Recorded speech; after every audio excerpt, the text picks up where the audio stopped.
Friends, இப்போ பாருங்களேன், Gopi 65 cauliflower 65 எப்படி பண்ணுறதுன்னு காட்டுறேன். ஃபஸ்ட்டு இந்த காலிஃப்ளவர் இந்த மாதிரி சின்ன சின்னதாக நமக்கு தேவைக்கு ஏற்ற மாதிரி கட் பண்ணி வச்சுக்கலாம். உங்களுக்கு பெருசாக வேணும்னா பெருசாக, சின்னதாக வேணும்னா சின்னதாக, அந்த மாதிரி போட்டுக்கோங்க. இந்த மாதிரி கொஞ்சம் மீடியம் சைஸில் போட்டிங்கன்னா நமக்கு நிறைய குவான்டிட்டி இருக்கிற மாதிரி தெரியும், நிறைய இருக்கிற மாதிரி தெரியும்.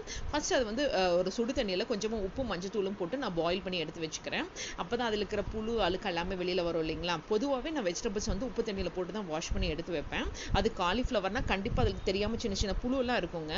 ஸோ அதெல்லாம் இது பண்ணணும்னா, க்ளீன் பண்ணணும்னா இதுதான் கரெக்டான மெத்தட்னே சொல்லுவேன். ஸோ இப்போ பார்த்தீங்கன்னா சுடுதண்ணியில் உப்பு மஞ்சத்தூள் நல்லா பாயில் ஆகி வர ஸ்டேஜில் பார்த்தீங்கன்னா இந்த காலிஃப்ளவர் நான் எடுத்து வச்சு தான் இதுக்குள்ளே போட்டுக்கிறேன். இது பார்த்தீங்கன்னா ஒரு 3 to 4 minutes பக்கத்துலேயே நின்று அது நல்லா பாயில் ஆகி வரும்போது எடுத்து வச்சுருங்க. ரொம்ப நேரம் இருந்துச்சுன்னா அது ஒரு மாதிரி ஆகிடும் காலிஃப்ளவர். அதுக்காக தான் சொல்கிறேன். இப்போ பாருங்கள், நல்லா எடுத்து வச்சுட்டேன். ஸோ இப்போ காலிஃப்ளவர் போட்டு ஒரு தடவை நல்லா மிக்ஸ் பண்ணி விட்டுக்கிறேன். மிக்ஸ் பண்ணி விட்டுட்டு அது எப்படி பண்ணுறேங்கிறத உங்களுக்கு காட்டுறேன். ஸோ இப்போ காலிஃப்ளவரில் சுடு தண்ணியில் போட்டு எல்லாத்தையுமே போட்டுட்டேன். ஸோ இந்த அளவுக்கு தான் நான் காலிஃப்ளவர் கட் பண்ணி எடுத்து வச்சுருந்தேங்க. ஸோ இதுக்கப்புறம் பார்த்தீங்கன்னா நான் அதுக்கான ஸ்டஃபிங்கை நான் ரெடி பண்ணிடுறேன், அது பாயில் ஆகிற சமயத்தில். இப்போ பார்த்தீங்கன்னா மைதா மாவு 3 டேபிள் ஸ்பூன் ஆட் பண்ணியிருக்கேன். அதுக்கப்புறம் அதே அளவுக்கு பார்த்தீங்கன்னா எந்த ஸ்பூனில் போட்டனோ அதே ஸ்பூன் அளவு பார்த்தீங்கன்னா நான் அரிசி மாவும் 3 டேபிள் ஸ்பூன் ஆட் பண்ணுறேன். ஸோ மைதா மாவு 3 டேபிள் ஸ்பூன்னா அரிசி மாவு 3 டேபிள் ஸ்பூன் ஆட் பண்ணிக்கோங்க. ஸோ இது ரெண்டுத்தையும் நல்லா போட்டதுக்கப்புறம் நெக்ஸ்ட்டு நான் என்ன ஆட் பண்ணுறேங்கிறதையும் உங்களுக்கு காட்டுறேன். நான் எந்த பெரிய ஸ்பூன் எடுத்தனோ அதே ஸ்பூன் அளவு தாங்க நான் எல்லாமே போடுறேன். ஸோ அதே ஸ்பூன் அளவு பார்த்தீங்கன்னா 1 டேபிள் ஸ்பூன் பார்த்தீங்கன்னா காஷ்மீரி சில்லி பவுடர் ஆட் பண்ணுறேன். அதே 1 டேபிள் ஸ்பூன் அளவு பார்த்தீங்கன்னா ஜிஞ்சர் கார்லிக் பேஸ்ட் ஆட் பண்ணுறேன். ஸோ இதெல்லாம் போட்டதுக்கப்புறம் as usual என்னங்க இது எல்லாத்தையும் போட்டு நல்லா மிக்ஸ் பண்ணணும். ஸோ அரிசி மாவு இந்த மாவுக்கு அப்புறம் உப்பும் பார்த்தீங்கன்னா அதே டேபிள் ஸ்பூன் அளவு தான் போட்டிருக்கேன். இது பார்த்தீங்கன்னா நான் பிங்க் சால்ட் ஆட் பண்ணியிருக்கேன். ஸோ இதெல்லாம் போட்டு நல்லா மிக்ஸ் பண்ணிக்கிறேன். ஸோ இந்த 2 ஃப்ளாரு, தென் அரிசி மாவு, மைதா மாவு, தென் red chilli powder, ginger garlic paste, அப்புறம் உப்பும் அதே அளவு தான் போட்டிருக்கேன். அதே டேபிள் ஸ்பூன் அளவு போட்டதுக்கப்புறம் தண்ணி பார்த்தீங்கன்னா இந்த கிளாஸ் அளவு, நம்ம காஃபிலாம் குடிப்போம்ல சின்ன கிளாஸ் அளவு, அந்த கிளாஸ் அளவு தண்ணி இதுக்கு கரெக்டாக இருந்ததுங்க. ஸோ நான் போட்ட மெஷர்மெண்ட்டுக்கு இந்த கிளாஸ் அளவு தண்ணி, இந்த டம்ளர் அளவு தண்ணி கரெக்டாக இருந்தது.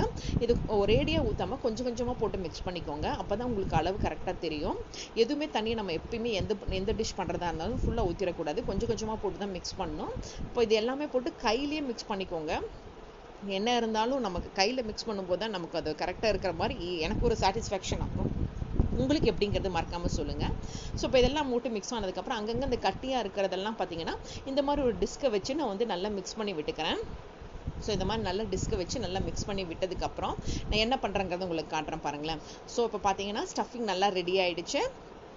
ஸோ இதில் தான் போட்டு நான் காலிஃப்ளவர் போட்டு நல்லா மிக்ஸ் பண்ண போகிறேன். ஸோ இந்த கலவையில் தான் நான் போட்டு வந்து காலிஃப்ளவர்லாம் போட்டு மிக்ஸ் பண்ணி நான் உங்களுக்கு பொரிக்க போகிறேன். இது ரொம்ப ஈஸி தான், வீட்டில் இருக்கிற இன்க்ரீடியன்ஸ் வச்சு எல்லாமே பண்ணலாம். இது ரொம்ப சிம்பிளாக குயிக்காக பண்ணக்கூடிய விஷயம். நீங்கள் காலிஃப்ளவர் மட்டும் ரெடி பண்ணி வச்சுருந்தீங்கன்னா இந்த ஸ்டஃபிங்கை பண்ணி வச்சுக்கலாம். இது பார்த்தீங்கன்னா ரொம்ப திக்காகவும் இருக்கக்கூடாது, ரொம்ப தண்ணியாகவும் இருக்கக்கூடாது, இந்த அளவுக்கு இருக்கணும், இந்த கன்சிஸ்டன்சி அளவுக்கு இருக்கணுங்க. ஸோ அதான் உங்களுக்கு காமிச்சிருக்கேன். ஸோ அந்த நேரத்தில் பார்த்தீங்கன்னா இதை நான் ரெடி பண்ணுற நேரத்தில் அந்த காலிஃப்ளவர் நல்லா ஓரளவுக்கு ரெடியாகி வந்துருச்சு. இப்போ அந்த தண்ணியெல்லாம் ஸ்ட்ரெயின் பண்ணி இந்த மாதிரி ஒரு ஸ்ட்ரெயினரில் போட்டு அந்த தண்ணியெல்லாம் ஆற வச்சதுக்கப்புறம் நான் இதை போட போகிறேன், அந்த மிக்சரில் போட போகிறேன். ஸோ இப்போ பார்த்தீங்கன்னா இது நல்லா சூடு ஆறுனதுக்கப்புறம் அதை எடுத்து அந்த நான் மிக்ஸ் பண்ணி வச்சுருந்தேன் பார்த்தீங்களா, அந்த இதில் போட்டு நல்லா திரும்பவும் மிக்ஸ் பண்ண போகிறேன். காலிஃப்ளவர் அதில் போட்டு நல்லா மிக்ஸ் பண்ணிக்க போகிறேன். ஸோ தண்ணியெல்லாம் நல்லா ஆறுனதுக்கப்புறம் ஃபுல்லாக ட்ரைன் ஆனதுக்கப்புறம் தான் இதில் போடுங்க, அப்போ தான் நல்லா வரும். ஸோ அதுக்காக நான் இப்போ எல்லாத்தையும் போட்டு நம்ம வந்து மிக்ஸ் பண்ணிக்கிறேன். ஸோ இந்த டிஸ்கை வச்சு ஒரு தடவை நல்லா மிக்ஸ் பண்ணிவிட்டு ஒரு தடவை நல்லா போட்டு குலுக்கி விட்டுக்கோங்க, எல்லா சரௌண்டிங்ஸ்லையும் நல்லா அது மிக்ஸ் ஆகிற மாதிரி. ஸோ இதெல்லாம் போட்டதுக்கப்புறம் நான் கண்டிப்பாக கருவேப்பிலையும் போட்டு பொரிச்செடுப்பேன். அப்போ தான் அந்த ரெஸ்டாரண்ட்டில் கிடைக்கிற மாதிரியே இருக்குங்க. ஸோ இதோடு நீங்கள் கருவேப்பிலையும் லைட்டாக எண்ணெயில் பொரிச்சு போட்டு சாப்பிட்டு பாருங்களேன், செம்மையாக இருக்கும். இப்போ பாருங்களேன், காலிஃப்ளவர் போட்டு மிக்ஸ் பண்ணோன்னே இந்த மாதிரி பொலன்னு வரணும், இப்படி உதிரியாக வரணுங்க, அப்போ தான் ஆயிலில் போடுறதுக்கு செம்மையாக இருக்கும். ஸோ நான் கருவேப்பிலையும் போட்டு தான் பொரிச்சு எடுப்பேன். ரெஸ்டாரண்ட்டில் கொடுத்த மாதிரியே இருக்கும். நான் அது கடைசியில் உங்களுக்கு காட்டுறேன் பாருங்களேன். இப்போ பார்த்தீங்கன்னா ஆயில் சூடாகிட்டு இருக்கு. இது ஆயில் நல்லா சூடாகிட்டு இருக்கும் போதே நம்ம போடணுங்க. ஸோ இப்போ வந்து பக்கத்துலேயே வச்சுட்டு நான் ஒன்றா போடுறேன். ஸோ இது பார்த்தீங்கன்னா காலிஃப்ளவர் பொதுவாக பார்த்தீங்கன்னா கொஞ்சம் வேகிறதுக்கு டைம் ஆகும், அந்த கிறிஸ்பினஸ் வரக்கு கொஞ்சம் டைம் ஆகுங்க. ஸோ அதனால் நீங்கள் பக்கத்துலேயே நின்றுட்டு நீங்கள் வந்து ஒரு 2 நிமிஷம் போட்டுட்டு மிக்ஸ் பண்ணி விட்டுட்டு அது பொரிச்சிடுங்க. ஸோ இப்போ பாருங்களேன், நான் யூஸ் பண்ணது பார்த்தீங்கன்னா கிரவுண்ட்நட் ஆயில் தான்.